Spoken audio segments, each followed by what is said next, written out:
5 भी आपको बता रहा हूँ, आप क्या कर सकते हो, 431 को 431 से आप गुणा करो, गुणा करके आप इसका उत्तर जब निकालोगे तो आपको पता लग जाएगा कि इसका जो वर्ग आएगा वो वर्ग भी विषम होगा, क्योंकि आपको पता है 1 को 1 से गुणा करनी पड़ेगी, और 1 को 1 से गुणा की 1 को 3 से किया आपने 3, 1 को 4 से किया 4, फिर आपने 3 को 1 से किया 3 एकम 3, 3 को 3 से किया 9, 3 को 4 से किया 12, फिर आपने गुणा की 4 को 1 से 4 एकम 4, 4 3 12, फिर असल की 1, 4 चौक 16 और 1 17, ये 1, ये हो गए 6, ये हो गए 4 4 8, 8 16 1 17, असल की 1, ये हो गया 5, ये हो गया 8 और ये हो गया 1। अब आप खुद ट्राई करें, आपको खुद को पता लग गया कि इसका इकाई अंक कौन सा आ रहा है, विषम आ रहा है। तो मैंने आपको एकदम सिंपल तरीका बताया कि जिस संख्या का इकाई अंक विषम होगा उसका वर्ग भी विषम आएगा।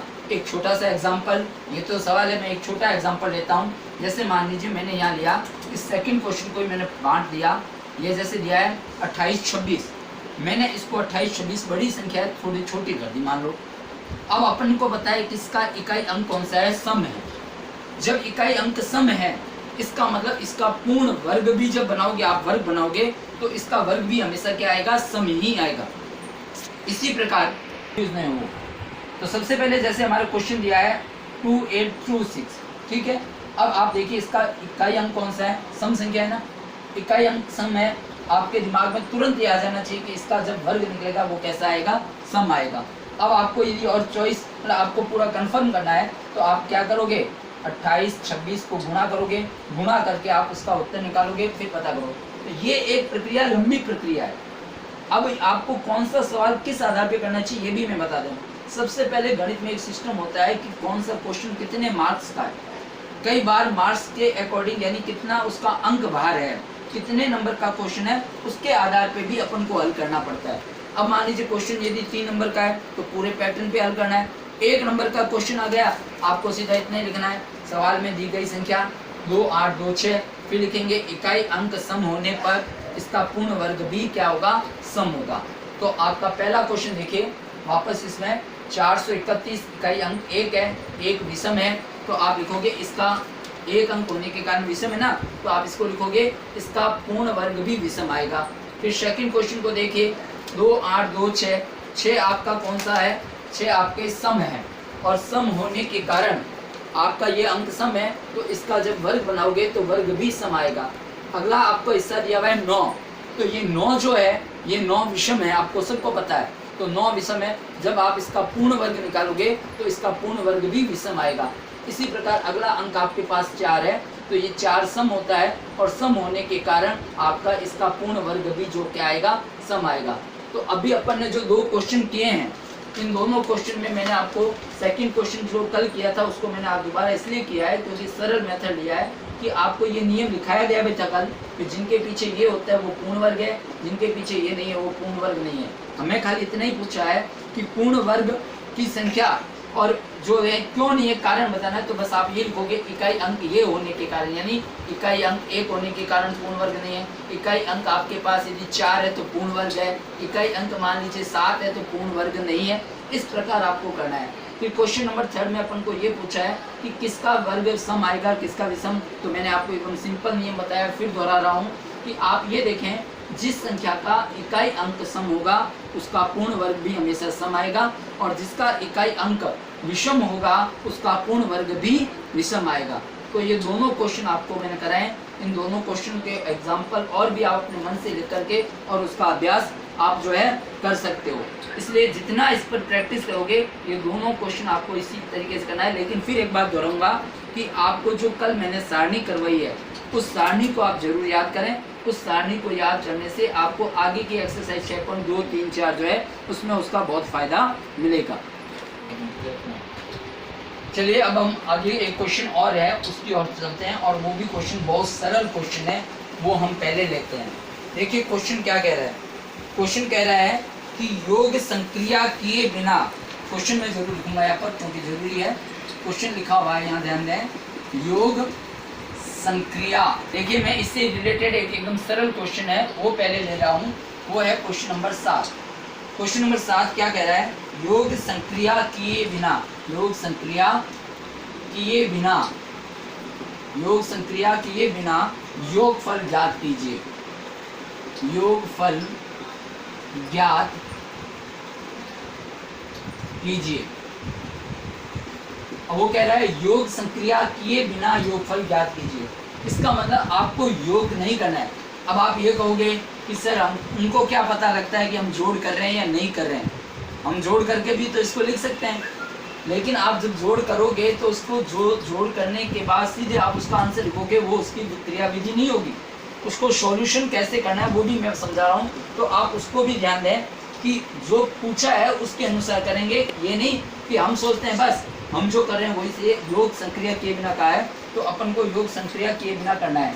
जैसे पहला क्वेश्चन देखिए, 1 + 3 + 5 प्लस और 7 + 9 है, ठीक है। अब वो कहता है कि इसको जोड़ किए बिना आपको जोड़ बतानी है। अब आप क्या करोगे, मौखिक जोड़ कर लोगे। आप चाहोगे तो रफ में उसको एक के नीचे एक अंक लिखकर भी जोड़ कर सकते हो, लेकिन यदि ऐसा करोगे तो आपको कुछ नहीं मिलेगा। मैं आपको सरल तरीका एक बताता हूँ जो इसकी क्रिया विधि है, जो इसका हल है। देखिए कैसे। सबसे पहले आपको ये क्वेश्चन देखना है। इस क्वेश्चन के अंदर देखो कि सारी की सारी संख्या कौन सी है। सारी की सारी संख्या विषम है, और जब सारी की सारी संख्या विषम है तो आपको क्या काम करना है, 1 2 3 4 5 कुल अंकों की संख्या कितनी है, 5। सबसे पहले आप लिखेंगे कुल अंकों की संख्या बराबर 5। कुल अंकों की संख्या बराबर 5। 1 3 5 7 9 ये सारी की सारी विषम होनी जरूरी है, ध्यान रखना। जो नियम मैं बता रहा हूँ उसमें कुल अंकों की संख्या कितनी है, 5। अब आपको इसकी जोड़ पूछी है। आप क्या करोगे, जितने अंकों की संख्या दी गई है आप उसका वर्ग निकाल दो। जैसे 5 है तो आप 5 का स्क्वायर निकालोगे। 5 × 5 बराबर जोड़ आ जाएगी ऑटोमेटिक 25। ध्यान देना, बस ध्यान ये रखना है कि संख्या सम के साथ सम चले और विषम के साथ विषम। ये नहीं है कि 1 के बाद 3 के बाद 4 आ जाए तो फिर ये पैटर्न नहीं लगेगा, ये तरीका लागू नहीं होगा। आपको कहा है योग संक्रिया किए बिना योगफल ज्ञात कीजिए, तो ऐसी कंडीशन में आपको सवाल ये दिया है। आप सबसे पहले ये टैली करें कि आपको दी गई संख्या विषम है। जब आपको दी गई संख्या विषम है तो आप सबसे पहले ये लिखो कुल अंकों की संख्या 5। कुल अंकों की संख्या 5 लिखी। 5 का आप स्क्वायर निकालोगे, 5 × 5 25। अब आपने यदि 1 3 5 7 9 और जोड़ करके यहाँ 25 करके और सीधे यदि आपने 25 लिख लिया तो ये यहाँ से आपको ये ही मिलेगा 0, क्योंकि ये पैटर्न नहीं है, ये विधि नहीं है। जो विधि है वही विधि करने से आपको नंबर मिलेंगे। अब देखिए सेकंड क्वेश्चन। सेकंड क्वेश्चन में भी आपको क्या दिया है, 1 + 3 + 5 + 7 + 9 + 11 + 13, उसके बाद +15 + 17 + 19, कितनी ही बड़ी संख्या क्यों नहीं हो, आपको ये ध्यान रखना है कि सवाल में दी गई संख्या कौन सी है। सवाल में दी गई संख्या विषम है। ध्यान दें, इधर बोर्ड पर विशेष रूप से आप जो मैं करा रहा हूँ आपको एकदम सरल पैटर्न करा रहा हूँ और यही तरीका करने से आपको नंबर मिलेंगे। इसलिए बोर्ड पर विशेष ध्यान दें और इसको विशेष रूप से प्रैक्टिस में लें। ये जितनी संख्या दी गई है ये है विषम संख्या।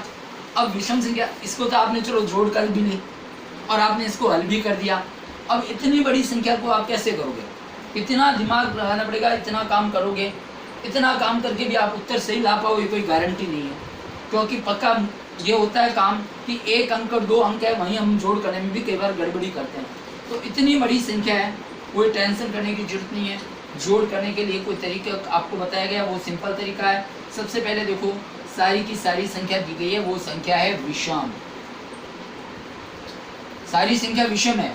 अब आपके पास संख्या कुल कितनी है, 1 2 3 4 5 6 7 8 9 और 10। 10 हो गई ये संख्या। तो सबसे पहले लिखेंगे